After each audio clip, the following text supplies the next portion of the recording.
Not sure how to select the right Clean Resources Oil-Water Separator for a reciprocating compressor system?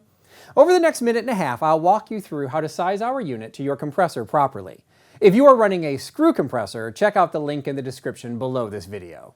First, you'll need to determine the total capacity of your compressed air system.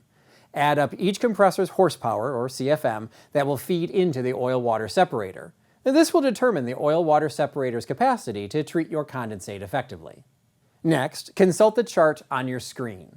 Find your total horsepower, or CFM, in the column on the left. Round up if your total is between numbers.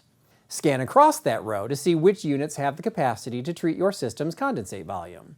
The number in each box is that unit's projected lifespan in hours for a screw compressor. Since you're running a reciprocating compressor, we need to apply a correction factor to determine the actual life expectancy of the unit.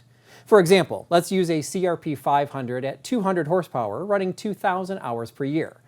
The formula would be 5,000 times 0.25 times 1, which equals 1,250 hours, or 7.5 months.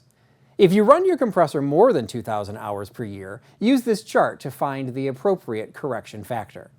We recommend sizing units to be replaced annually or for up to 2 years.